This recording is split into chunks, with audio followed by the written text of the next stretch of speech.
You're the digital money man. You've been in the driver's seat. You've seen now the budgets that were in New York, the number one media market, now in Houston, and then also, doing work in Dallas. What does that mean to you as a digital sales manager?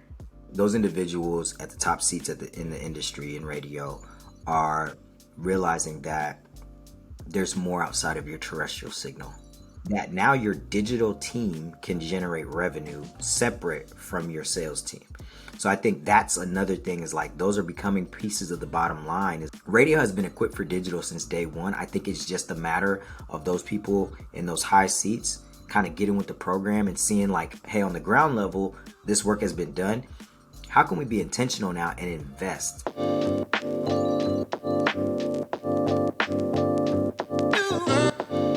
Welcome to As a Result. I'm your host, Ashley Smith, founder and CEO of Dimensions Media. We're bringing you conversations with media leaders covering the latest news and trends in broadcast radio, television, streaming, podcasting, and digital publishing. Today, I'm speaking with Avery Green about the powerful dynamic of collaboration across media departments. Teamwork makes the dream work. At the time of our interview, Avery was the Regional Digital Sales and Event Sponsorship Manager at Radio 1 in Houston and in Dallas. I'm very happy to share that Avery is now the Event Sponsorship Director at Urban One. I met Avery at Emmis Communications in New York City. He is the former digital sales manager, and he hired me as the digital sales strategist. He led the digital sales department, and we achieved remarkable success in monetizing the digital platforms for Hot 97 and WBLS 107.5. I'm very excited to have him share his journey to success. Let's join the conversation. Avery, welcome to the show, and thanks for joining us. Hey, thanks, Ashley. Good to see you again. Glad to be here and tell my story. I think my story is one not unlike a lot of millennials, right? We're the slash generation. That's something that you and I kind of connected on when we were at Emmis. Is, everybody has, several different things. We were just talking about off camera all the different things that we're getting into. But, I started off on the media side. Well, initially I started off as a teacher. Couldn't find a job coming out of the recession of 2010. Graduated. I thought I was going to get a job in advertising, and there was nothing out there for a lot of my peers, including myself. So I was in education. I was a teacher, teaching pre-K3 at that. So far off of what I actually went to school for. But I found myself having an opportunity to work for Zenith Media. They had a competitive internship program in New York. So after leaving DC, I went up to New York, and I was working, I was interning for free for about 90 days, right? And so I was couch surfing like most of us doing in New York during the early aughts. And one of my friends who happened to go to Howard with me, went to Howard University, and he said, hey, listen, I'm going back to school. It's tough out here, but before I go back, I want you to meet with some of the people at Hot 97. He was a digital sales planner. And so at the time, I was working on accounts like, Nestle and Sonic, Drive-In, and I didn't enjoy it. I was working as a media planner. I was learning a lot, but it wasn't what I thought I was going to be doing, right? Anybody who's been in media planning and buying, you are essentially taking the creative part of the advertising and putting that in your back pocket and saving that for a rainy day. And you are numbers based, you're crunching numbers. The creativity comes in the strategy, but if you aren't a VP or AMD or director, you're not providing much creativity in the buys, right? So I was a numbers taker.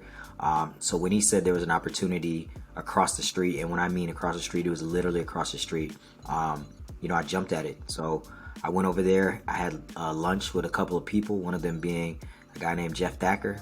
And by the time it was time to do the interview, I had met majority of the people in the building.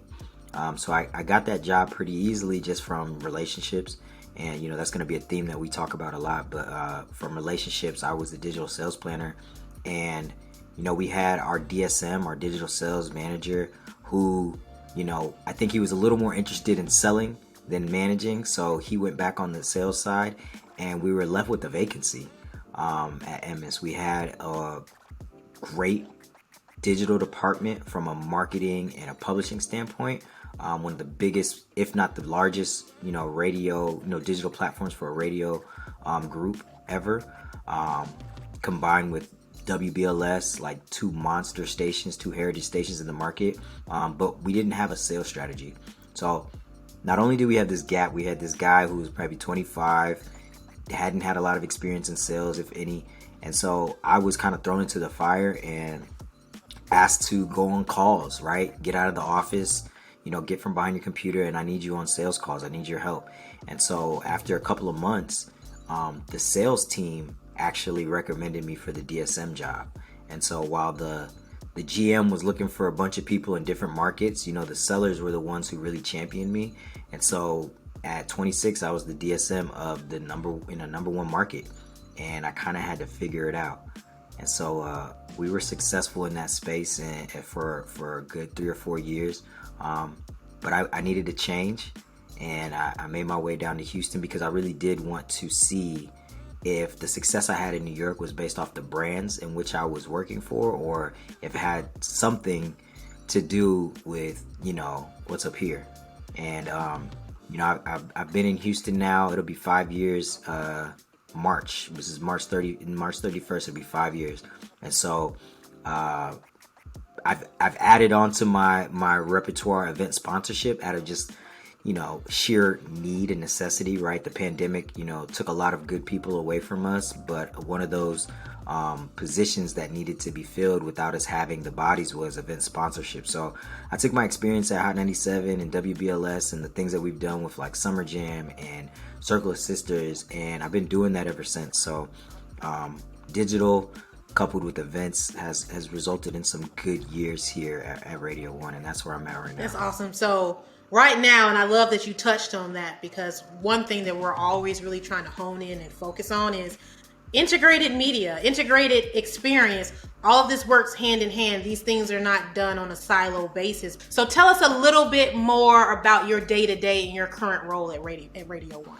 Yeah, so because we don't have such a large team as we did at Hot 97 and BLS, whereas we had a social media manager for each website. We had daily, just kind of on staff videographers as well as part-time videographers. We even had somebody who curated and coordinated the schedules for the videographers. So there's a lot of content. Here in Houston, currently, we don't have a videographer. We've had to get creative with taking some of our street teamers and our promotions people who are nice with a camera, and we scheduled them strategically. But it means for me a lot more getting into the trenches. So I've learned how to shoot, I've learned how to edit. I knew how to design, but now I fully am capable of doing banner ads, display ads, all types of creative pieces that I didn't have to add to my toolbox. I do. And now it's not just the selling of the content, it's also the creation of the content that I have to have a hand in, right? Whereas before, I could trust the team in New York to create some very cool pieces of content, and it was my job to leverage that and make sure that it made sense to our sales team. So now, being a part of the creative process, I can create with the lens of how is this going to do one of two things, right? Drive ratings or drive revenue, right? And if it's not doing either of those things, then it's not good content, at least in the radio space, right? If it's not doing those things. So right now, my day-to-day consists of not only the administrative stuff like forecasting and making sure that people are meeting their digital budgets, but it's also, hey, how are we looking 6 months in advance and seeing how we can create a unique branded content piece related to the elections? Or how can we put together a piece with Black health in mind? Because we know that Black health is something that people are trying to really, wrap their heads around and really own. But what does that look like from our standpoint, right? Because we talk to a majority African American and Hispanic audience. So we always try to make sure that we're staying true. So Avery, tell us more about your day-to-day at Radio 1, and then also that additional role that you have when it comes to events and when we're talking about just the value of integrated marketing approach and not keeping things siloed as far as just what is on-air terrestrial radio, digital-only events, about how you combine them all together just to make a really valuable package for advertisers. Yeah. I think being in the digital space, or being on the digital side of the building, we like to always say, when it comes to radio, is always interesting because you are forced to work with everybody, right? So my day to day looks like a bunch of things. Obviously, the low hanging fruit is you're reaching out to your sellers and you're making sure that they have the tools and the things that they need to have those digital conversations. But also, it's advocating for digital in the building, right? To make sure that it's a part of every single conversation. Luckily, my team at Radio One Houston, when I came there, they were, and I think, the reputation of being at Hot 97 helps, right? But I think that they were, greeted me with open arms and they put me in every single conversation from the jump. So now digital isn't an afterthought here. It's literally sometimes the thought starter. Sometimes it's them reaching out to us first on the digital team to say, hey, what are you guys' thoughts on this? So that, conversations start in the digital space and then they span out into radio and then on site. But my day to day looks like me sitting down talking with our promotions director and our program director to fill things out, figure out what their content calendar is to make sure it aligns with ours. But because I don't have a huge team like I did at in New York, I'm getting in the weeds, right? I'm in the trenches. I'm maybe editing some content. Maybe there's a video that we maybe only could pay to get it shot and I have to do the edit. Or maybe it's, hey, we sent something off to Fiverr, right, for cheap, and now we're just looking over things to get edited because creative services is backed up or things like that. So sometimes the tools aren't there at you're at right there in front of you, so you gotta be creative in how you get things done. My biggest thing that I always tell people is creative in digital is probably the number one thing because you only have a split second to get somebody's attention, right? And so I'm reiterating that with my team, both the admin side of the team, but also like my sellers, like, hey, we need this content to be pristine, or we at least need it to make sense for what it is the client wants to do, right? And then on the event side, I learned a lot at Hot 97 and BLS, and learning the trick really is if you can get in on the event side as a digital seller, right? Either a DSM or even an account executive, you can take big chunks out of your digital budget by making sure there's elements to your sponsorship, right? Because it's a package. So whether you're selling title, presenting, associate of whatever the event is, people are more willing to spend $30,000, and the $10,000 that's for digital, they're more likely to sign off on that when it's a part of a whole holistic package, as opposed to going to them and saying, hey, I have $10,000 in digital, and this traditional radio buyer or a traditional radio client is more apt to go, okay, yeah, that makes sense. That's why you have $10,000 in digital. There's $30,000 and 15 is in on air and the rest is in on site. I'm okay with 10,000 in digital, right? So that's been my strategy ever since my New York days is how can I figure out ways to create digital focus or heavy digital presence NTR packages, and how can I just chop away at my budget. So like right now we're about to end the the first quarter, right? And we're in that last little run of March. I'm looking at another $20,000 in just digital dollars that are attached to an event we have next Saturday, right? So while I'm talking to my VP of digital, he's like, how are you able to put an extra 30K on, right, in the last 15 days of the quarter? And it all came from that event, right? And you won't see it hit your budget, you won't see it hit your books until that event, because a lot of it is based on video content on site, IG or Facebook lives with vendor booths and things like that. So all of that stuff adds up. You just have to be intentional about where you're placing it and in the overall packages. So that's kind of been the way that I approach both jobs, is like, hey, we always have to make sure that our NTR events are getting the just deserved attention. However, a good way for you to also kill two birds with one stone is make sure that every single level, whether it's the top title or the vendor booth, has a social post, has streaming, has a targeted email. Some element of digital will best serve that client for their event.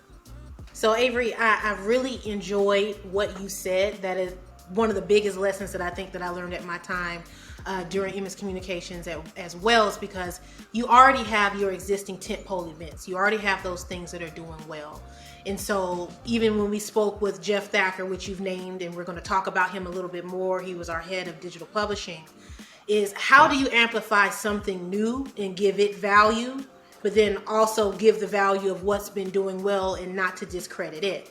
So when we work, because a lot of what you mentioned is the media planning portion. That sales strategy is understanding how to program that media. And so having digital as part of this entire media plan from start to finish, and even doing recaps, that not only hits the bottom line for you needing to hit your budgets, but it also really amplifies your event. It gives your event more branding, and then it also amplifies the affiliation of that advertiser with your branding. But we're going to talk about it a little later. But what Jeff Thacker, in the mindset of when you're in leadership and you're looking at that ROI of, do you get the buy-in? Do people want to invest in the digital within, that you said that you had to work on a little bit, is looking at that marketing, that digital, as amplification of your brand. So there are a lot of people that are not only on a different platform, they're finding out about you simply sometimes because your advertiser paid a little bit more money to boost that post, and you're reaching more audiences. So it's a win-win scenario. And so I'm very happy that you touched on those budgets, because what I want to talk about, and I'm going to talk about this the entire series, is the recent RAB report came out, and then it also said that it's remarkable that the industry has grown its digital revenue. You're the digital money man. You've been in the driver's seat. You've seen now the budgets that were in New York, the #1 media market, now in Houston, and then also, doing work in Dallas. What does that mean to you as a digital sales manager? Bonuses? No, I'm joking. Yes. I think what it means is those individuals at the top seats in the industry in radio are realizing that there's more outside of your terrestrial signal, right? I think for so long digital was limited to, well, if we're in New York, we need to find New York prospects. If we're in Houston, we need to find Houston-based prospects. And digital is worldwide; it's global, right? There's never a time where you're looking at something on social media and assuming that this person is around the corner or down the block. You know what I mean? It's just living in that space, right? Mm-hmm. So I think, whether it's the CEOs, the CMOs, whoever at the top of these radio groups are now realizing that, and they're investing, right? You got iHeart, investing in Charlemagne, doing a Black Podcast Network. Radio One just launched our podcast network.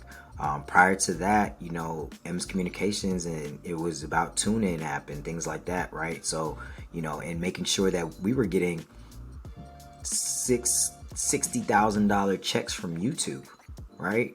That had nothing to do with any type of sales strategy. It was sheer content, and we were collecting checks, and that was in 2016, yeah, right? 17. So now look at the different platforms that not only exist, that now your digital team can generate revenue separate from your sales team. So I think that's another thing, is like, those are becoming pieces of the bottom line, is like, we're generating content here.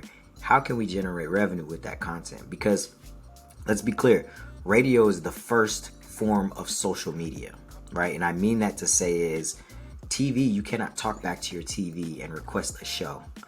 You cannot call into your TV station, and sometimes you can, newsworthy stuff, but like, you can't call into that show and say, hey, I want to hear or see that episode, right? That's where video on demand has come into play, and that's why streaming is so important, because now people have a say in it. But you could have a say in radio from day one, right? I can request a call, I can dedicate a song, I can win a contest, I can see that personality on the street at the event because they said that's where they were going to be, right?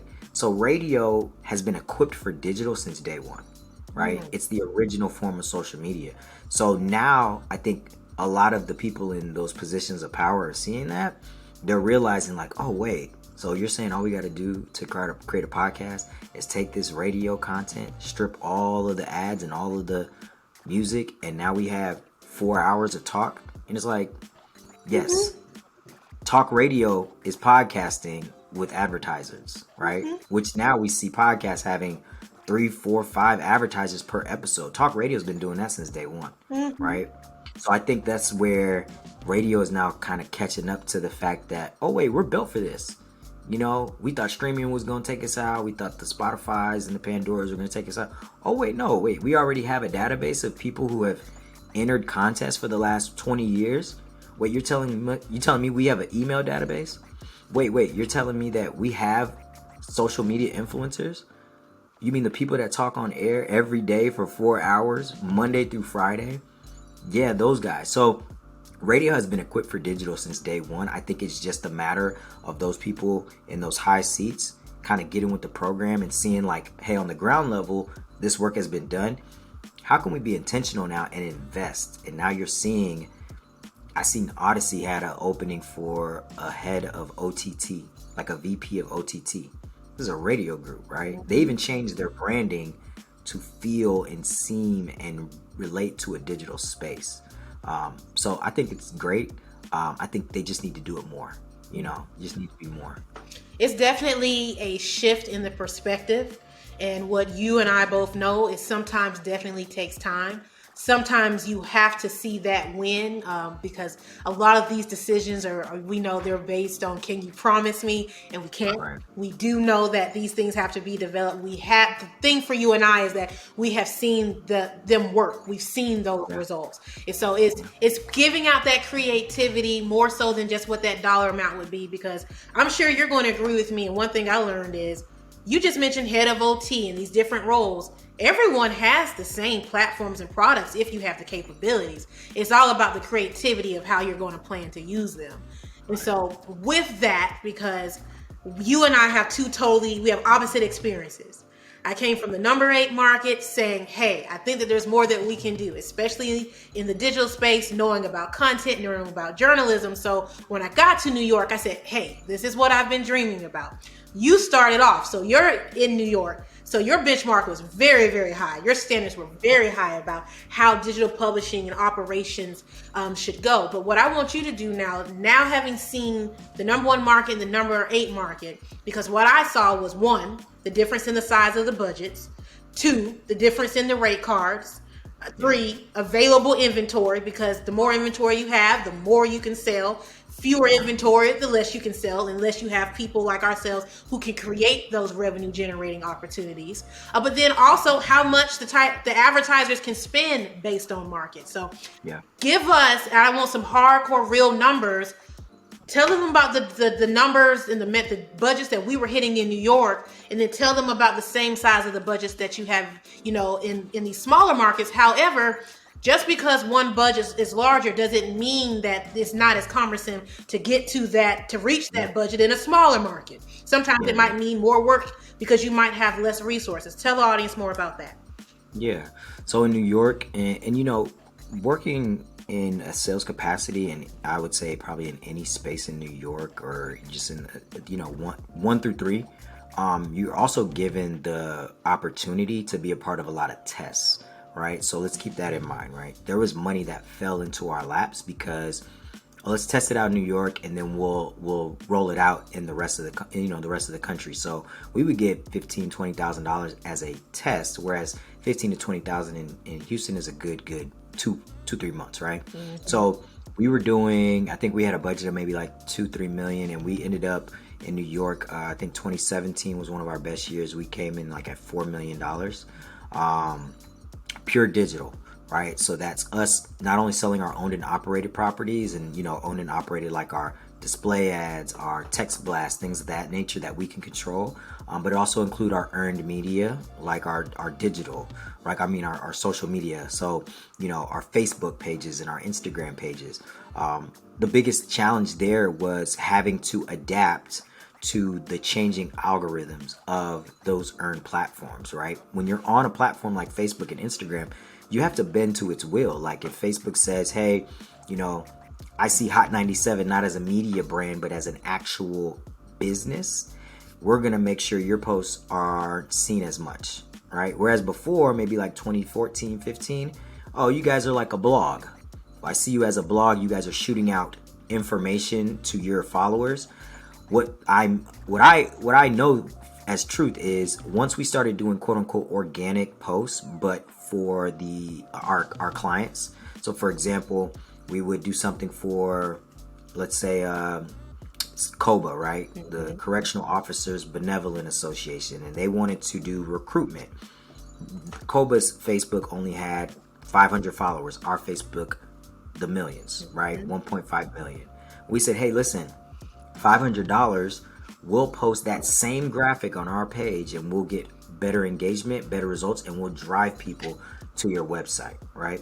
That was our bread and butter in New York for years until Facebook changed its algorithm. And now it doesn't matter who the post is about. They saw that Hot 97 logo and instantly that post now only gets 2 likes, maybe 100 engagements or whatever. And that's because Facebook changed its algorithm, right? So that was like our biggest challenge. Even though we were doing $4 million in digital revenue, what we had to shift away from is this kind of third party, social media heavy strategy. And we had to get into branded content. We had a team of digital geniuses, right? And some of the people, we call it in the backspace, are doing some amazing things right now in the industry. Let's utilize them. We're creating video content for health clients and health brands. We're creating video content for, Black Music Month, right? For cable companies and things of that nature, so that people can see how they're endearing themselves to our audience, right? And that's where we got a lot of our revenue, was from these kind of unique spaces, utilizing talent, and then leveraging our partnerships locally to create content that these brands would have to pay a sizable amount to create. And we were kind of making it a package deal where it's like, hey, not only are we going to create this content, but we're also going to push out, X amount of social media or X amount of targeted content, so that we're driving people back to view it. And now you have, a YouTube video that's doing hundreds of thousands of views because of us putting together a strategy that drove to that. And now your logo, your branding is all a part of that messaging. Conversely, you go to Houston or you go to a smaller market, when I first got here, I think our budget was $790,000. And that was tough for me. It was really hard because I said, okay, so the expectation is this, that means the resources are this, right? When your expectations are higher, you're automatically thinking, okay, so I have a team to work with. And that wasn't the case, right? I had an online editor who's amazing. He's at ESPN right now. And we had a videographer who was part-time. This was pre-pandemic. And we had what we called an IMM, which is an integrated marketing manager. They were essentially a digital sales planner, right? They executed. And that was my team. That was it. And I was like, what am I supposed to do with this, right? The online editor the online editor really reported to programming. They were a facet of programming. So they were not a sales angle. There wasn't an element that I could utilize that person technically, right? And that's how we get creative. What I realized is I had to become a part of the creative process from day one. Sometimes creating the content, right? And then getting internal buy-in from programming and promotions. And I think the key part for anybody listening that's on the digital side in radio is you have to be able to speak the language of those individuals in the building. But more importantly, you have to know what is important to them, right? If you're the digital sales manager and you have a GM and a DOS, revenue. So talk revenue. Hey guys, I have this idea to do a piece of content called Sneaker Box. It's going to be where we are creating content for sneakerheads. I found research showing that X amount of individuals will spend up to $300 to $500 on sneakers, right? If we can go to a retailer and say, hey, if we brought in 10 people who spent up to $500 to $600 on sneaker boxes, we can make your package that we put together, your return on investment is going to be acquired back in 3 weeks, right? That's the revenue conversation from the sales side. Promotions. What does promotions care about? They care about contesting, getting the brand out there, marketing. They care about like impression-based things. So seeing a lot of engagement on social media. So I go to the promotion side. hey, what if we did a contest where we gave away a pair of sneakers every time we did an episode, right? Or maybe somebody can do a custom sneaker, right? That's really big in the South, right? Customized sneakers, custom Air Force Ones, custom this, custom that. And we'll give them away on air, right? Now the promotions guy is like, I'm in. Cool. You can secure the pricing? I got you. You go to programming. Hey, I want to use your guy who I know is a sneakerhead. In fact, he's the one that gave me this idea. He's been wanting to do content like this, and I know he's kind of like, he's feeling some type of way about not being involved. So what if we made him the star of this? Now we can help increase his ratings, because there's another angle for people to engage with him. And at the end of every show, we're going to say, hey, tune in to his show from 7 to 11, Monday through Friday. You got promotions, programming, and sales behind you. Now as the DSM, you got carte blanche. Go. Create. Put the package together. What you need. Oh, I need promo support, because I need people to watch it. So I need to drive from on air to digital. Because remember, we're in a radio space. So utilize the tools that you have, right? Don't put all of this stuff in the package that's going to cost you or the client extra money when you can make an efficient sales package and you can get promo support from programming. You can say, hey, can you throw some liners in there, right? The talent is going to do their thing on the side where they're promoting it on their social because they're excited, right? That's not even including the paid post of that talent, right? Because that's another thing, right? Is the influencer piece. But they're just excited. So they're posting, right? And this is what happens in smaller markets. There's little things that at the Hot 97 BLS level, we can't get away with, because you have people, the expectation is higher because the budgets are bigger and the numbers are bigger, but the system is bigger. But on a local or a smaller level, you can have a conversation with talent, right? And not have to go around. You got to go to the programming, have a meeting, have a sit down, right? I can't go up to Funk Flex and talk to Funk Flex.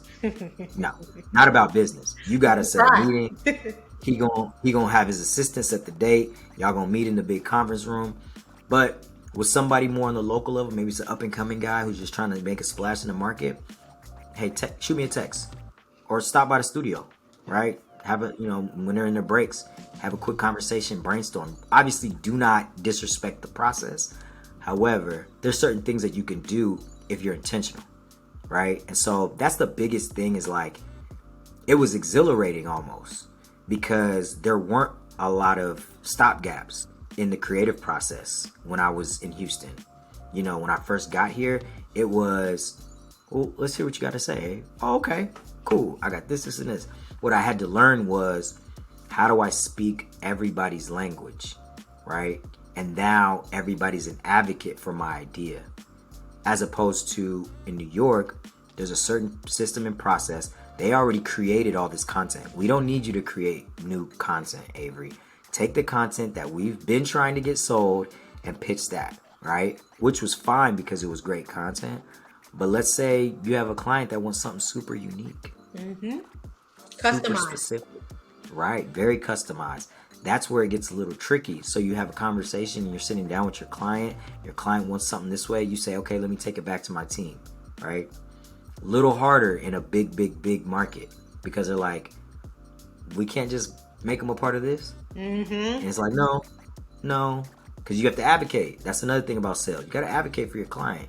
You're a part of a bigger team. However, the team that you're really on is your client's team. Let's talk that's about that. Let's really dig into that. Okay? I can talk. I can go about that. What we really want to magnify between Avery and myself is the importance of having that middleman that is your advertiser, and then the people who are actually creating the campaigns. And the reason why we want to magnify that is, he just said, the persons and the people the back that you want to have is your client. Why? Because you've promised them a certain amount of deliverables. You've promised them execution. You've also, in your own ways, promised them results. But you know, again, what the objectives are. So if someone is trying to increase traffic to their website, what mechanisms do you have in place to drive that traffic? Content and views and engagement. So what certain departments would be looking for is success and Avery is one of the people that taught me that. What are those key performance indicators? But you have to have the person in position that understands what those key performance indicators are, so they can build a strategy behind it. Go a little bit deeper for me, Avery, because I love where you were taking. Well, and I think it's important because it's harder in digital because you are aware that your sales team may not be as knowledgeable as they are when it comes to radio as they are with digital.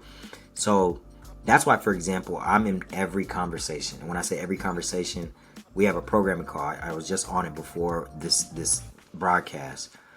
It's Monday, Wednesdays, and Fridays. It's just programming, meaning it's the program director and talent. But I want to hear it all. I want to hear everything because one, I get ideas from that, but also it makes it so it's easier for me not to overpromise in those meetings with the client. So often we hear managers as well, but also our account executives go in and promise the world when it comes to certain digital things. And it's like, but have you actually sat down with the videographer and seen how long it takes to do an edit? Mm-hmm. Why would you suggest that 4 videos at 30 minutes a pop is $10,000? Mm-hmm. That's not feasible. Not only is it not feasible, the value of that is much higher, right? 3 videos, 30 minutes. That's a movie. Mm-hmm. That's 3 episodes of a TV show, right? That's primetime television. So you're telling me that is worth $10,000. That's what you want to put the value of your service to, because it's also you providing a service. And once you set that number, you can't go up. You might be able to if they see a return on investment, they see numbers go up. But let's say that's just brand awareness, and they just heavy impressions. They're gonna be like, well, I want to do that same thing again every year, because I would do it at $10,000, three videos, right? Because you know, on the street, they're not giving it that cheap. Yeah, like it doesn't matter what it does, it's good branding, right? I'll pay for good branding and I'll let that rock. I'll use it in other places. I'll use it at the board meeting. I'll use it, on social or whatever. I'll put it on our YouTube. But I think it's important in order for you to be a good advocate in the building, right? And in the building is meaning in your organization as a seller, you have to know what you can actually do, one. But two, you have to know what success looks like for your client, right? If you're giving all these ideas, they're like, oh yeah, I like that, I like that, I like that. They're like everything, right? I like everything. There's not a lot of things I dislike, right? But what's going to get them to the thing that they said at the beginning of the conversation that's going to do one of, like we talk about this, advertising is 3 things, right? You can shape it, you can move it around. It's brand awareness, lead generation, or conversion. At any given point, I don't care if you're Nike, I don't care if you're the mom and pop pizza store, you're trying to do one of those 3 things at any given time. You're trying to get people to know who you are in your business or service. That's brand awareness. You're trying to generate enough customers so that you have this funnel, right? Lead generation. And then ultimately you want them to buy, purchase, download, go to, redeem, right? That's your conversion. Take action. And so that's it, right? So those 3 things, at any given point, if you are not meeting one of those 3 needs, why are you coming back to the team internally and saying, oh, you guys we need to know the client? Go back to your notes, right? Go back to the beginning of the conversation. If you've got something going and snowballing downhill, you got promotions pulling their hair out, you got programming pulling their hair out, your DOS is like, when is this closing? Go back to your notes. What was the goal, right? You can advocate internally, but also just remember, like, your team too is very important to you.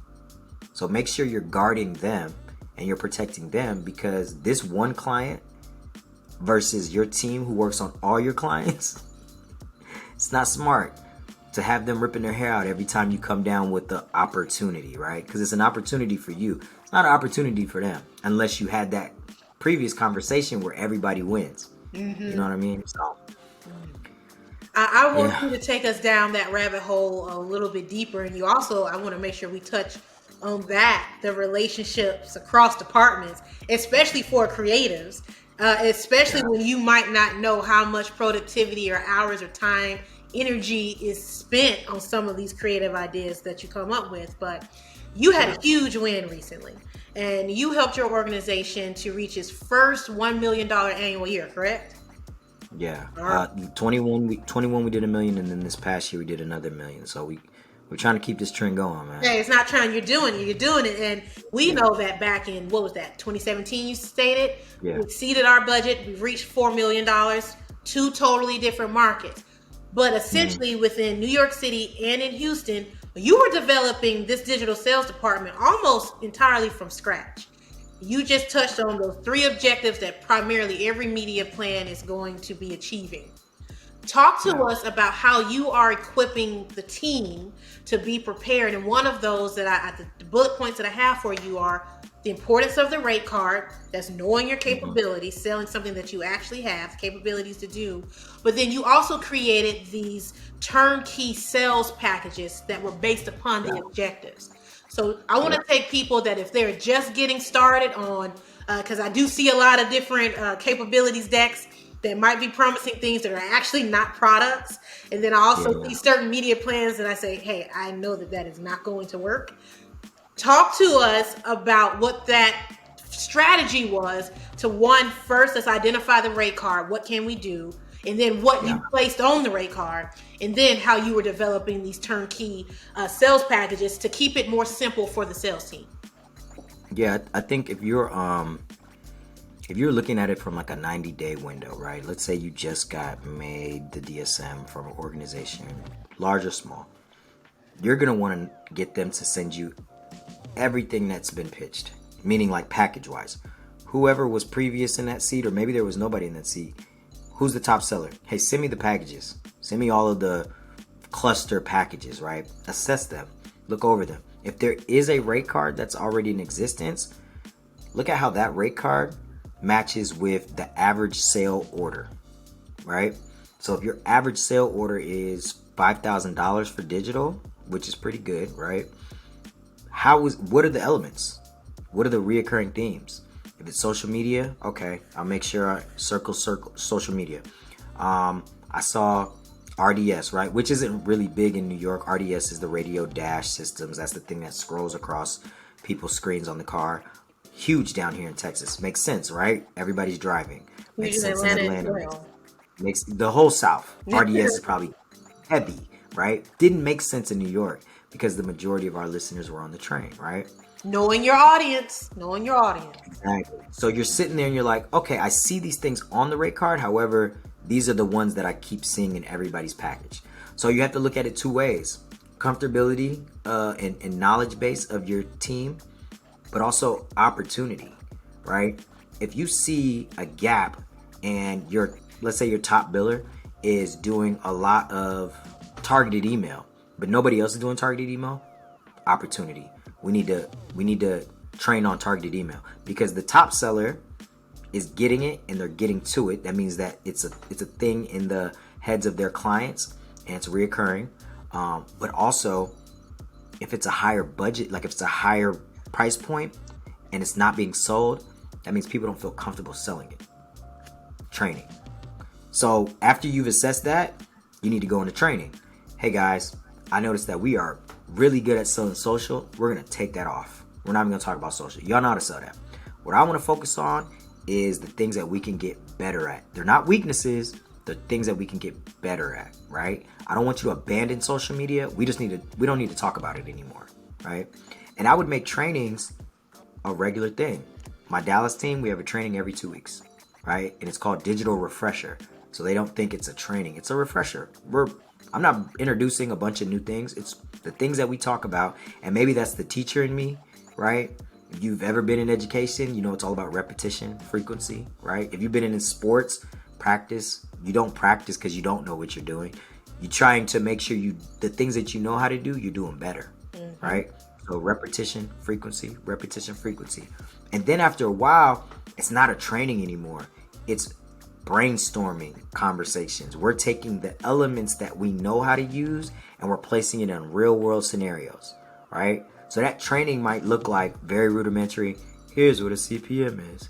Here's what an impression is. And then you get to, okay guys, we have 30,000 impressions and this many at this CPM. What's the cost? Now it's more like a classroom.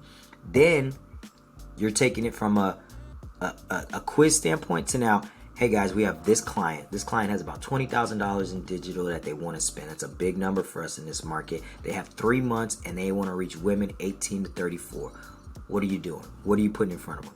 So now you went from rudimentary, like straight up like definitions, to quiz, pop quiz, to now scenarios, right? So now when they're in the real world, they're not, hey Avery, I got a client. No, they know what to do in that moment, right? They know what to do on the spot. Maybe they got to go home and write it out, but the amount of time they wait to call the DSM or a LSM or anybody else is time that they could have been spent putting together a package and then putting together another package and another one and another one, because it's all about frequency, right? You need tonnage. You need a lot of packages out in the market, because law of averages says 1 or 2 of those are going to close. You know what I mean? So that's kind of how I look at it.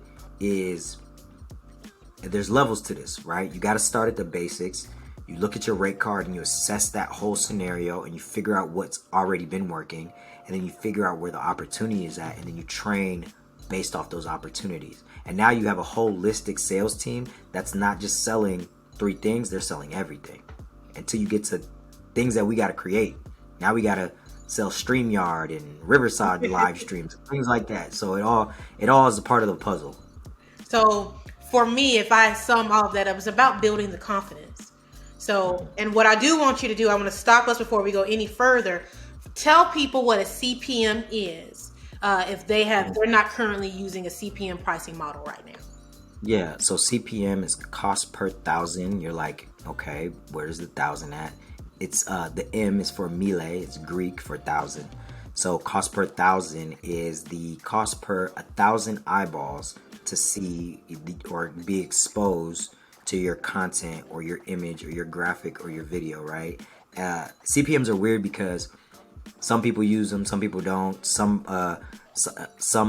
brands or some like platforms are impression based, some are reach, some are frequency. It just depends, right? But your CPM is that's the dollar, right? That's our currency in digital.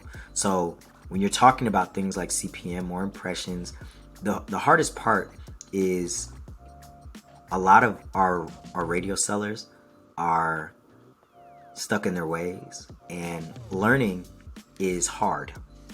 And you get reminded how hard learning is when you're, trying to figure out something that is always evolving, always changing.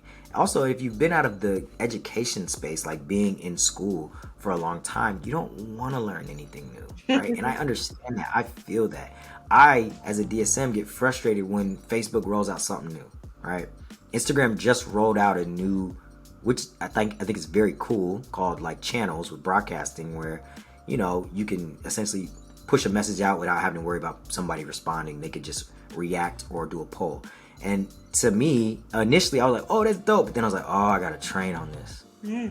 I gotta teach this, right? And with that, digital is unique in the space. It's like every time there's something new and cool, if you're on the sales side, you have to figure out a way to dumb it down a little bit, or KISS, keep it simple, stupid, so that it's digestible for your team, and then it can be sold, because then they have to be the educators and teach it to their clients, right? So it's important that you figure out whatever mechanism, however they learn, whether they're audio, or are they visual. Do they tangibly need to touch and feel it? Do you need to go with your phone and show them how it's done?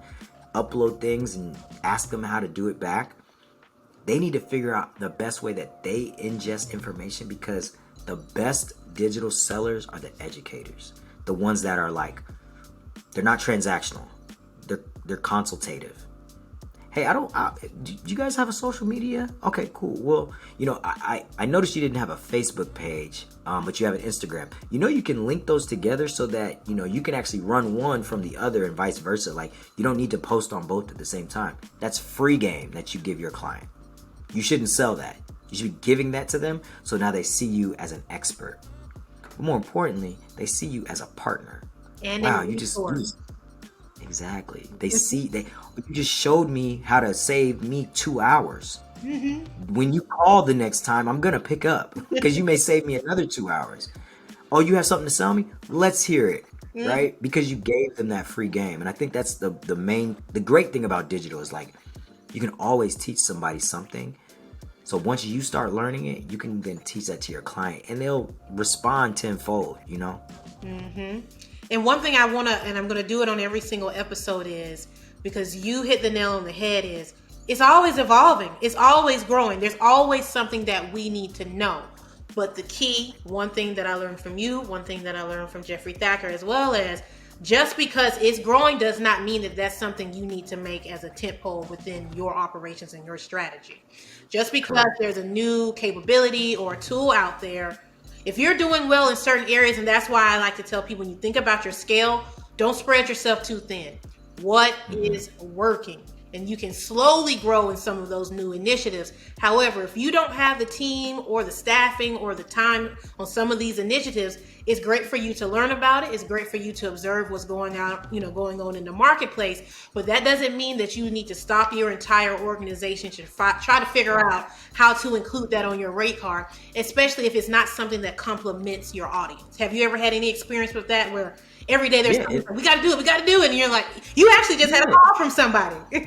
And it might not even be here. I remember we were talking about Periscope. I think when we were in New York, a couple of our team went down to South by Southwest, and there's two sides of South by. You got the music side, and you got the tech side, and Periscope was the thing. It was about live streaming from your phone with people commenting, and they were showing the different concerts going on.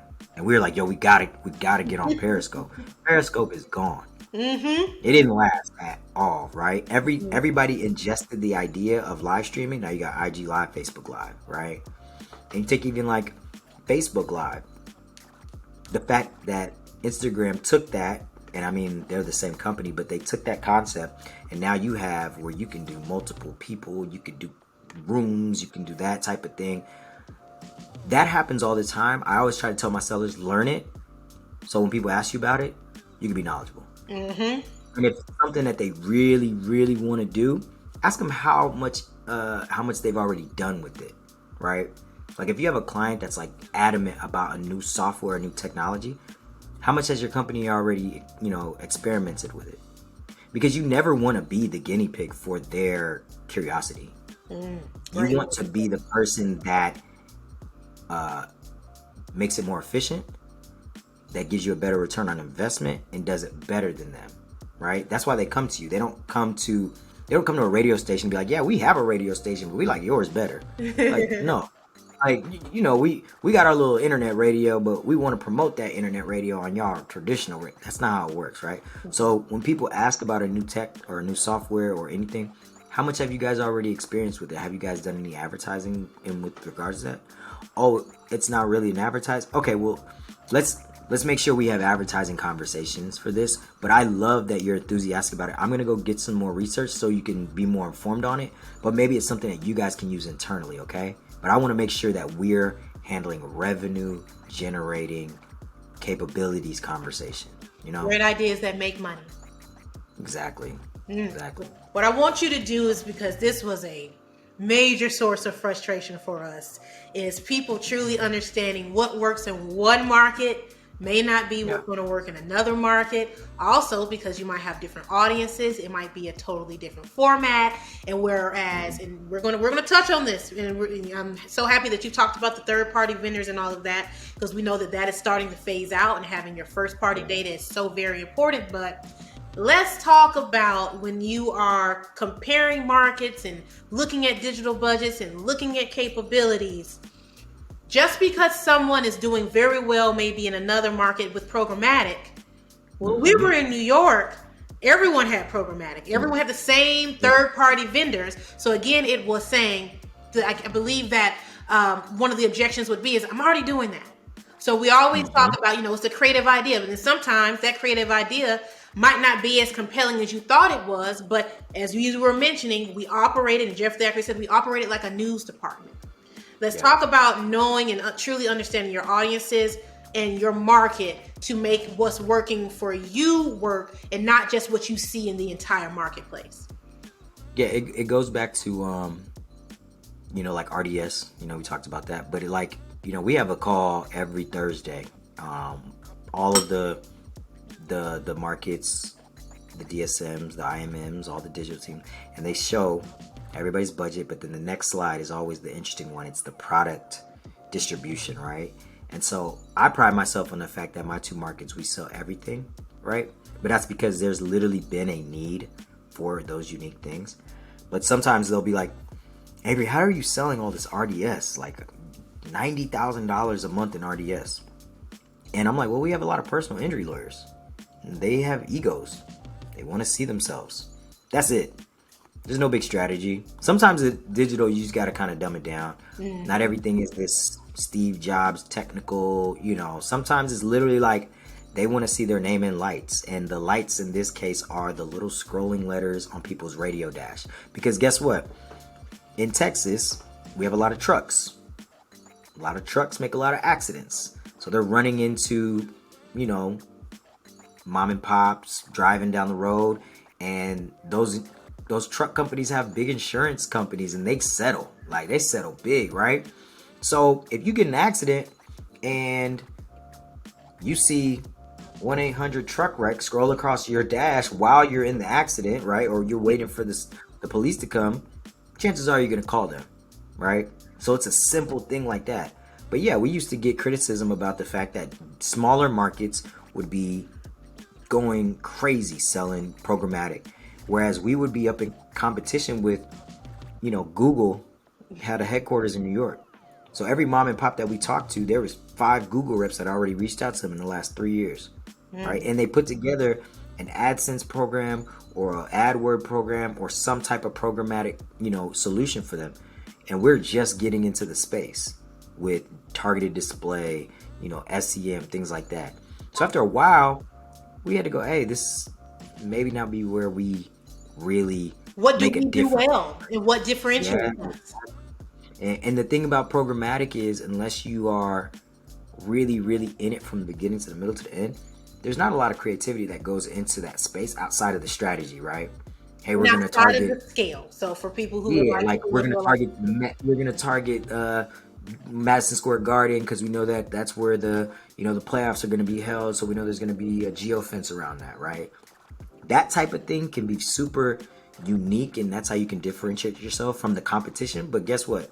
The competition thought that too. Like that's not a innovative idea to target large groups of people, right? But like in my Texas region, right? Programmatic is gaining traction because it's smaller, right? But also because there isn't, you got Dallas, Austin, and Houston. What about El Paso? What about Beaumont? What about Tulsa? What about North Texas in general? There's not these hubs of media agencies. So I told my team is like, hey, you guys should be prospecting in El Paso. You should be prospecting in New Orleans, Baton Rouge, right? What is a 5-6 hour drive? Make a phone call. Who are the personal injury lawyers in those markets? Because they don't have agencies knocking down their door. They have money to spend on advertising, but they don't have anybody there that can actually service their needs. So it really does matter about what's going on in your market. It really does. Like Houston, Atlanta, big clubs still. New York nightlife is not the same. It doesn't exist like that anymore, right? We're getting club money like gangbusters down here. We're getting club money, lounge money, hookah lounge money, day party money, because that's just the scene out here right now. Like everybody's outside, there was less restrictions during the pandemic, so a lot of these new places popped up, right? Because people were thirsty for more experiences, and there's more space to actually build a club. There's more space to actually build a lounge, whereas in New York, DC, Philly, there's literally just nowhere else to build, right, within the city limits. So I think it really does have to be you assessing your area. But the good thing about digital is your area is how far you want it to be. Sure. If you said, I want to focus on Utah and I'm going to do programmatic in Utah and I'm going to focus on being a lot of people's agency of record in Utah, you could kill in Utah. It's just about as far as your ideas and your brand and your intentions go. But you don't have to be regulated to your terrestrial signal, because half the time when you're doing programmatic, you're not mentioning the radio station at all. You know, you may have talent in certain display, like targeted display ads in and around the actual like city, because you want it to be, you know, something that they can, you know, I know that jock, I know that on-air personality. But if you're targeting outside of the state, chances are you're focusing on the client's messaging 100%. Thank you so much for that. And thank you really also for going into some, I know you were huge on verticals and knowing where you're seeing success. So thank you for sharing that with us. But one thing I want to really have you dive into, and you touched on it a bit throughout this conversation, is engagement versus monetization. And when I'm talking about that, and I know as a digital sales strategist, it was my job to look at the inventory, knowing where those impressions were in order to advise you and advise the sales team on this is that line item, this is that asset that you want to make sure that you include. Yeah. Knowing that information tells you how people are behaving with your platform. You right now just said, I'm having to be the jack of all trades. I am basically functioning as an agency. Tell me about the difference in the engagement that you're seeing pre-pandemic and post-pandemic. Then I'm going to share with you one of the stats, because they're talking about one of the biggest levels of growth is streaming video. We knew that. We've seen that for a while. However, some of the hurdles that you came across is the players being on your website and how many true impressions that generates versus your CPM, your cost per thousand. Yeah. Knowing what you're seeing, you know, seeing what you're seeing when it comes to engagement on your line items. What are those different assets on your media plan that are performing more and higher profitability for you right now? Yeah, targeted streaming, right? Or streaming in general. I think streaming is something that came and went for radio groups because of, you know, the elephant in the room at iHeart, right? With iHeartRadio, and they kind of figured it out early, right? With iHeartRadio, because, you know, you go into the situation and if you really step back, you're like, why would everybody agree to put their station on this one competitor's platform? And it was because it was like, well, that's where all the fish are swimming, right? But then you look at it like, you know, I got Nipsey behind me. He has a motto or model, Proud to Pay, where he was like, instead of me trying to get everybody to be my fans, I'm going to super serve my smaller audience, and I'm just going to get them to want to pay for whatever it is I put out there. So he did a $100 mixtape, right? How this relates to radio, instead of us trying to cast a wide net, we saw that with streaming, people will actually log on to our website and click that little button and listen to the stream from our website if we promoted it, if we gave it incentive, if we told them to tune in. Because why wouldn't they? Oh, I listen to this station on air. Why wouldn't I go to that station's website to tune in while I'm at work, or while I'm washing the dishes, or while I'm working out, right? Why wouldn't I download the station's app if I love this station, right? So in the sense of like Nipsey with Proud to Pay, this is the Proud to Pay attention model, right? I'm going to super serve my fans, meaning push out messages, incentivize them, make sure they're tuning in to those things. And we saw streaming spike, right? I think another deliverable that we said was online video, right? With streaming video. And during the pandemic and then post-pandemic, it's a little different. But during the pandemic, when we started getting on live stream, like StreamYard and things like that, that was us trying to fulfill an on-site need, right? Because we were so heavy on radio remotes in the South, we saw the numbers in our revenue dip when we couldn't be on site at your local car dealer or at the concert or whatever, right? Because that was a big chunk of revenue, was the call-ins. So then with StreamYard or Facebook Live and IG Live, we got creative, and it was almost like you were reporters, and talent would be in this chair, client would be in your chair, and now it's, hey, show me the vehicles. What do you guys got going on down there at, you know, Bayway Chevrolet? Okay, we got the new Ford, blah, blah, blah, blah, blah, blah, blah. And people were tuning in, both live and, you know, VOD, like they were just tuning in after the fact. So you would see a spike the next day when people got off work, right? When they came home from the club, they're just tuning into Facebook and Instagram because it's VOD, it's video on demand. Let me see what they got going down. Okay, so they got the new this, they got the new that. All right, I'm gonna head down there. It's the same as a call-in. It's the same as us being on site. The only difference is now you're reaching more people, right? Because you have to hope that people come to a radio remote. You also have to hope that they're listening that day and in the area for them to actually pull up. That's a lot of hopes when it comes to advertising. And so when you can tell the client that same thing, like, hey, listen, I'm not saying radio isn't effective, but we're talking about eyeballs, pure eyeballs. Somebody may not even come down to that store that day, but they're definitely gonna pick up the phone because we just said the phone number 8 times on this live stream, right? And then also the great thing is you can't share a radio remote like you can a live stream. So this may not even be for me. Oh, let me forward this to my mom. She said she needed a new car. Let me forward this to my cousin. They said they was looking for a new whatever. You say that to a client, they're like, oh yeah, I need to think about that. So how many people you say? Right, like how many people follow you guys on? Or how many followers you got? And you're saying you're gonna repost it after that so more people can see it? Right, and then also, sir, you should also post it on your page.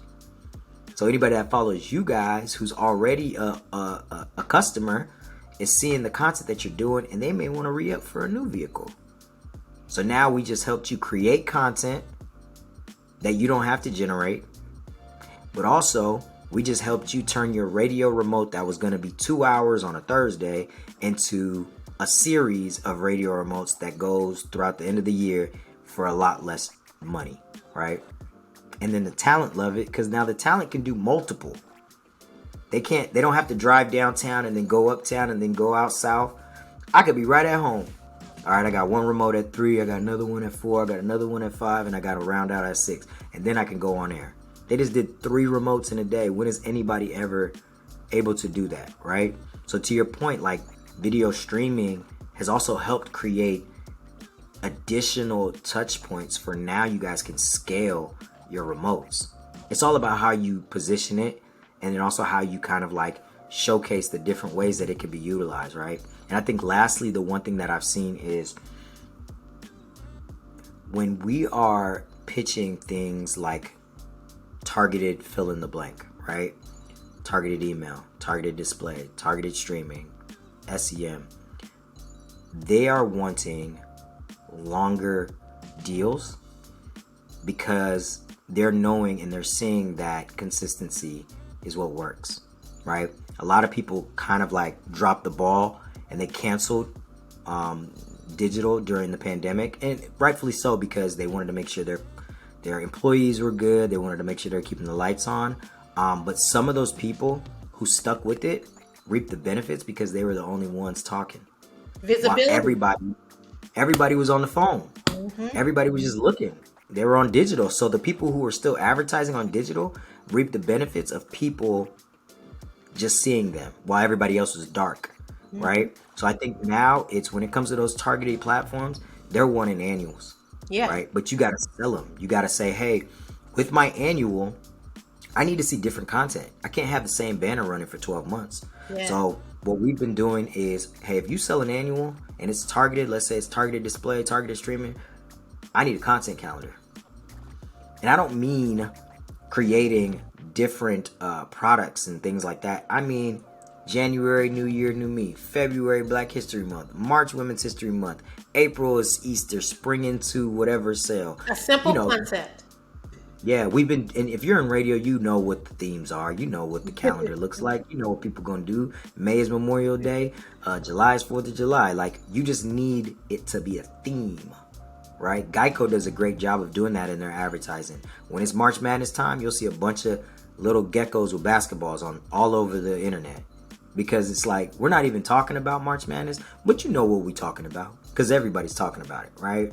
So it's just making sure that you're eye-catching enough or ear-catching enough for people to stop to go, oh, that was clever. Okay, cool. Yeah, because it's February. It's Black History Month. Like, oh, that makes sense. Like, little things like that make the consumer stop. And you just need them to stop for a second to slow down and think about what it is that you're saying. And now you have them thinking about making a purchase decision.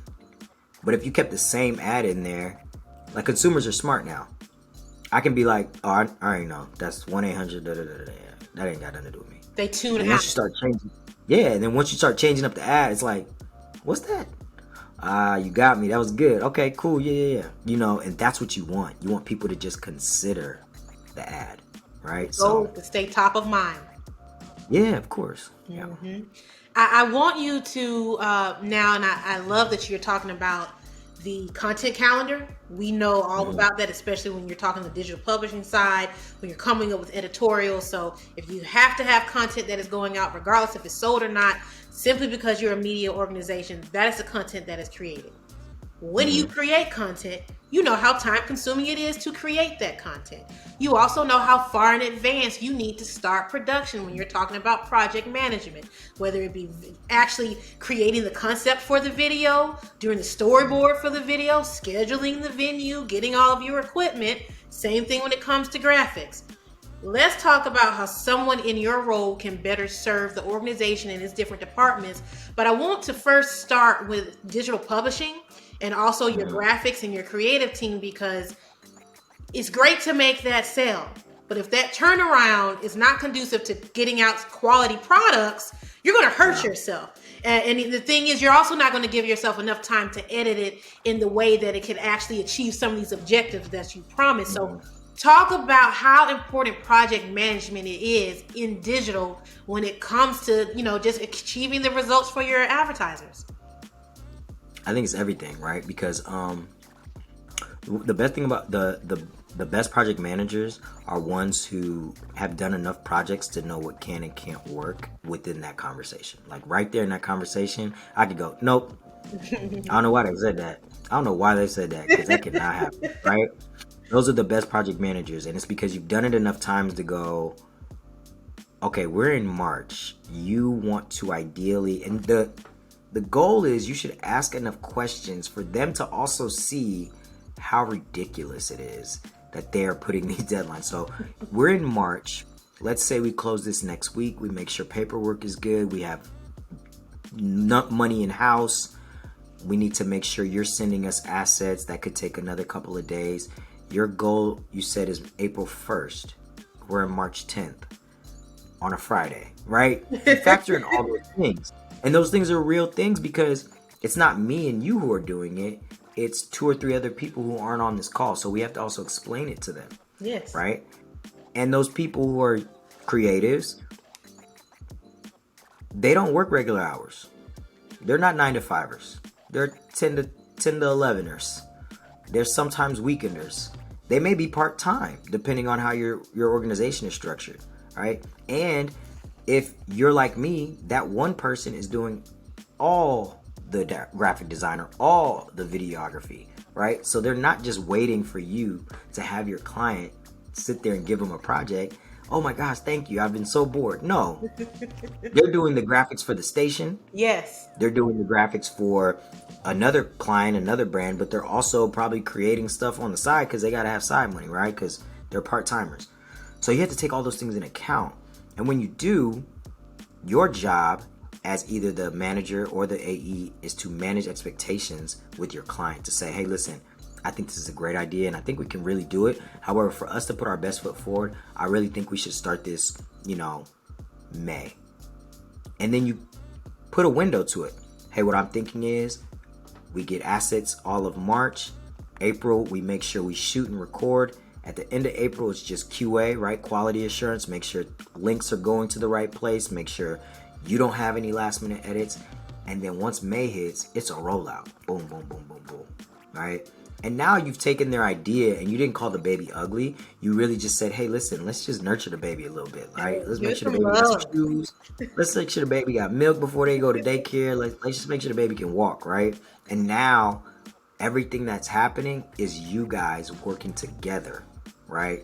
So as a project manager, I think it's just key to be realistic, and you're not shooting down the timeline. You're just setting realistic parameters to the timeline, and you have to communicate to your client, this is for the best because my team works best when they're given ample amount of time, and we want to make sure we're giving you our best, because that's what you deserve, is our best. And we don't want to give you half-baked ideas or half-baked concepts or half-baked creative because of a timeline that's unrealistic, and sometimes it's unnecessary. Hey, why April? Just out of curiosity. Oh, I just want to get it out there as quick as possible.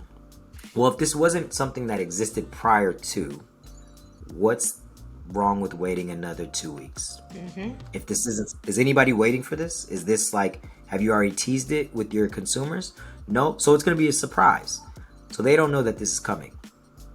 And so nobody's waiting on it. You can attach it to a bigger idea and make it even larger and amplify it. Hey, listen, I know that the Final Four is in March, but the championship game is on the 1st.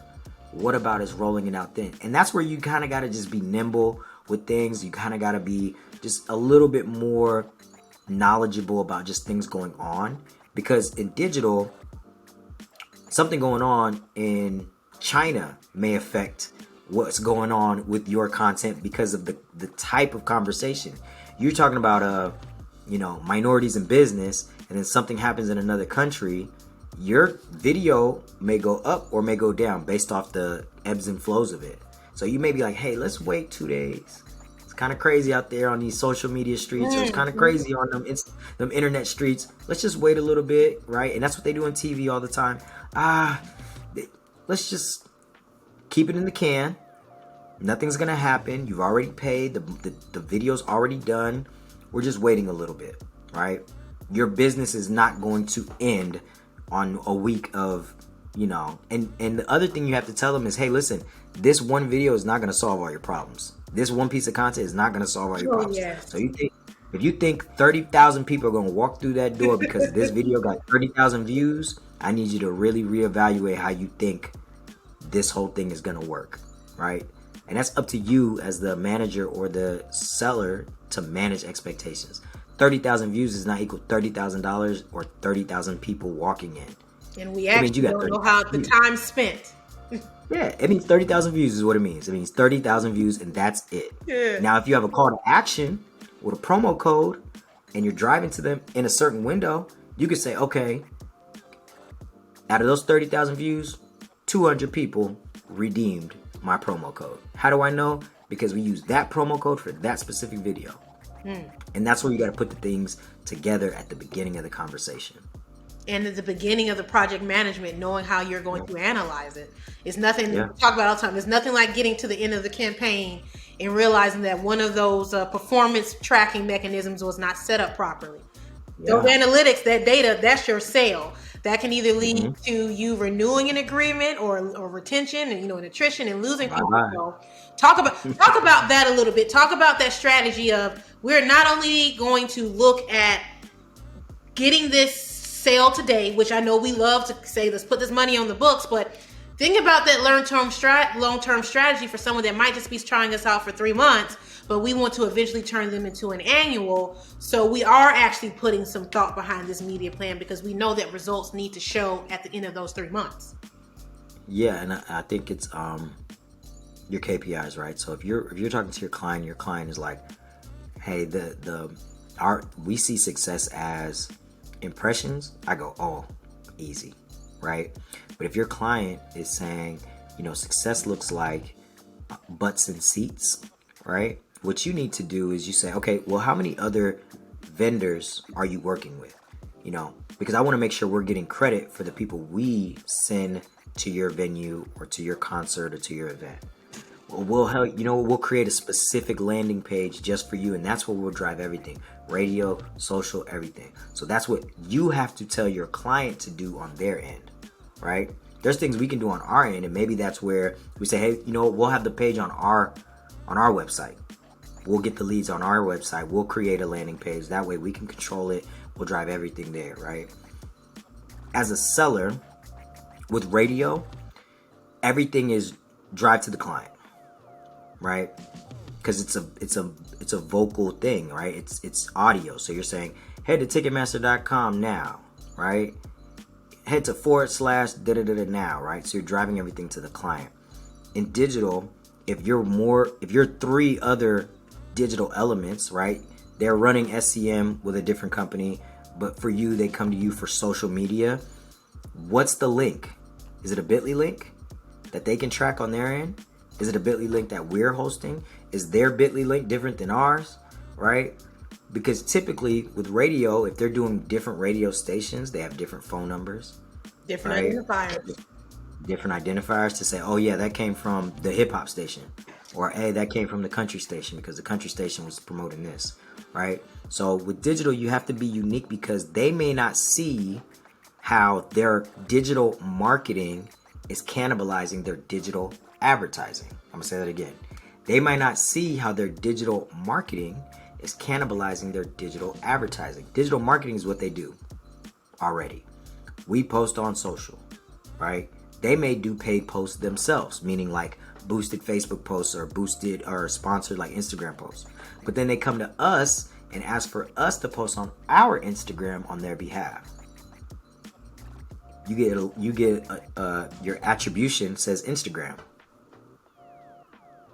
You know what I mean? How do we know which medium or which like element came from which?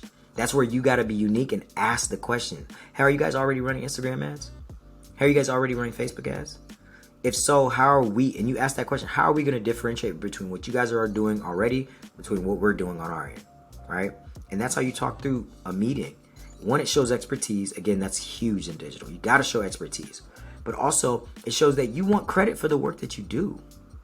Digital is not some fluff piece because you saw it in an article and you saw people are spending, so you want to go buy digital. It is a solution that can become the force for which your company turns into a Fortune 500 in the next couple of years, right? And that's how you start to have long-term conversations because you're showing them, I care about the results. Yes. Yeah. I care about the result. And if I don't show you I care about the result at the beginning, when we get to the end, it's going to be too late. They're going to move on to another solution, another agency, another radio group, another whatever. But if you, from the beginning, say, hey, I care about the end, when you get to the end, they're going to want to re-up every single time. Even if it's not even to your success level, like let's say it fell short of the glory and it didn't hit that number, you caring about it from the beginning, middle, and end, you say, hey, listen, it didn't do what we thought it was going to do. Maybe next time we look at doing it this way. And they're like, you know what? I love the way that you were communicative the entire time. I love that you gave different suggestions. We may not have taken those suggestions because people are a little stubborn. We hear you now. We hear you and we want to do it. So let's re-up. Now you got your renewal. Anyone in leadership, any broadcasters, anyone that's in digital that's listening right now, another real reason why you want to make sure that you're pretty much controlling this entire campaign, especially if you have influencers involved, like something with a landing page, those are impressions that are coming to your website. How you generate more revenue is by those impressions because you're selling that engagement. So whereas if you have a link and you're just sending it directly to the customer's website, you're not getting any attribution yourself to benefit. So that's why those landing pages and things that live within your own website, go ahead and doing the things to invest in it to develop your website. That's why it matters for you because your advertisers, especially like when we do boosted posts for advertisers, they're helping the brand because they're actually giving you earned media through their advertising buy.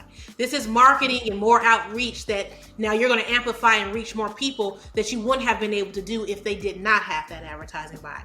So I wanted to make sure that we share that. But Avery, we're going to round it up. We're coming to an end. But before you leave, I want you to tell me what were some of your most memorable campaigns. I want to ask you what was your most memorable campaign in New York, and then what has been your most memorable campaign in either Houston or Dallas. Let me see. Most memorable.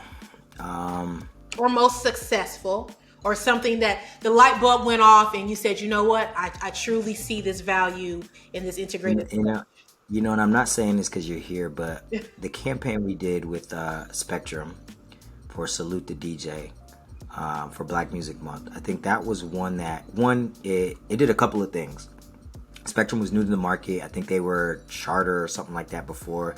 They were another brand, so they had a lot of money to spend just off brand awareness. So I was like, oh, boom. Brand awareness campaigns mean a lot of money, right? Yeah. I think it may have been like $15,000 in digital, which was a good little chunk, but then it grew. One, because of you, but also because we created something that I hadn't seen before. in the space that it was branded content highlighting the rich history of DJs within hip hop.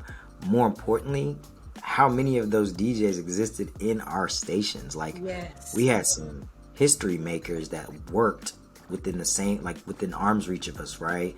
DJ Enough, Red Alert, Funk Flex, the list goes on, right? K Slay, rest in peace. Like, we had some people who had been a part of hip hop history, right? And so those people were able to bring people in who were storytellers, and they created content that I had never seen before. And so I've taken that same premise, same concept, and I've duplicated in different ways, right? Whether it was Black History Month, Hispanic Heritage Month, Women's History Month, and I've created that same thing multiple times because it was so successful. But I love the fact that the renewal of it meant that we could create something that was super dynamic, and it showcased to Spectrum the fact that content can be generated in multiple phases. And this is us talking to a TV cable company. So they understood what it was, and I think the driving the value was something that I'll never forget. It was really cool.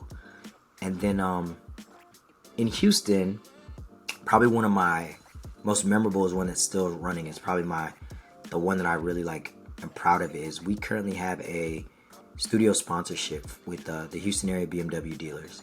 The reason I'm so proud of it is because when I got down here, studio sponsorship meant the mic flag, some decals on the windows, and hey, you're live at the Houston BMW Center Studios. That was it. And a spot schedule.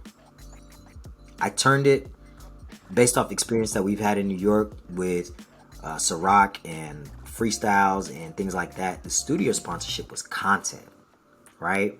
We saw how many views we would get on interviews, freestyles, any piece of content in New York. And I said, okay, my station's in Houston. I was blessed with the fact that they have the most subscribers of all of the Radio 1 radio stations. So I was like, cool, we have a good YouTube following.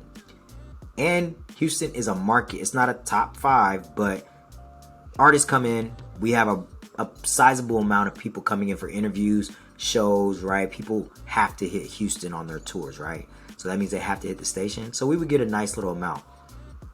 I went to our top seller, and you know that's my thing. Go to the top seller, and we're gonna become friends. We're gonna become buddies. What's your son's name? What's your daughter's name? We're gonna be friends, right? And I said, hey, listen, just get me in the room, right? Just get me in the room. I'll do the rest. And I said, hey, I've done something like this before in New York.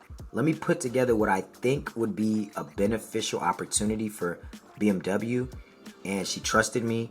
And I'm talking about, we said, hey, we're going to do a minimum of 2 short form videos a week via social media, 1 long form interview on YouTube per station. So they now sponsor all 3 of our stations. We have a praise station, we have a adult AC, and then we have our hip hop station. So they sponsor now all 3. And to me, that was easy. An interview a week with 3 stations. So each station has to do 1 interview, right? Sometimes we would just rotate, like, hey, that person is going to go to this station, this station, this station, right? Especially if it was non-music related. Let's say it was the mayor or a city council member or an athlete. Hey, everybody in Houston loves sports, so they're going to go to all 3 stations.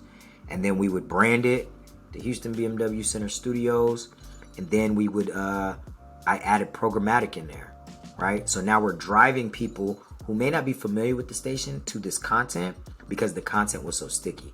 So regardless if you were a listener of the stations, you wanted to see that interview because we already were targeting a certain type of person, right?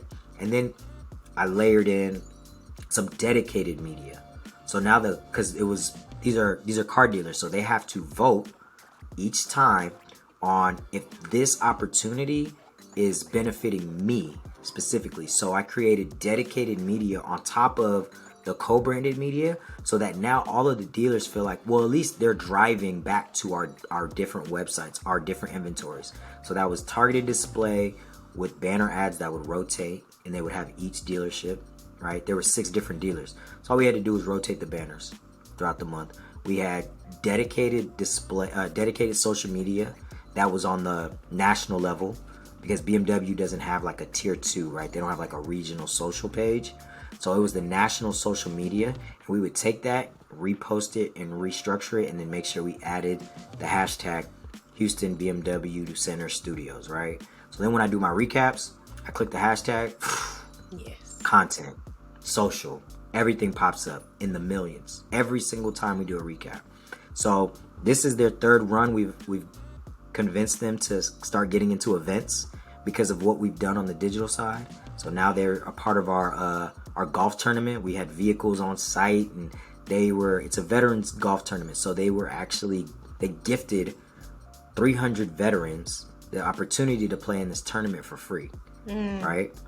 So it's taking something as simple as a studio sponsorship and then turning it on its ear and being like, your studio is wherever you say it is. Your studio is literally wherever you say it is. So if it's on YouTube, if it's on Instagram, that's the studio. Like these kids, these people who are ingesting content, they don't care that you're at, in front of a microphone or if you're on a backdrop with a couch, right? So the studio is where you say it is, and that has really resulted in a lot of great information to be shared, not only to other markets who are trying to do the same thing, but also like we've been able to learn from that and leverage a lot more business from this kind of simple concept, So that's what I would say I'm the most proud of. Well, firstly, I want to say congratulations. That's a dynamic idea. Number two, what I want people to get out of is that was a scaled approach. That was thinking from the end, thinking at the end in the beginning. That was not coming with the entire strategy of everything that you said that you had. You weren't talking about the golf tournament, and you weren't talking about, the dedicated media in the beginning. You said, let's start here. Let's produce results, and then let's grow. And so if anyone can leave this podcast today, I think, and it's probably going to be the theme of the entire series, is we're talking about scale here. What can you do?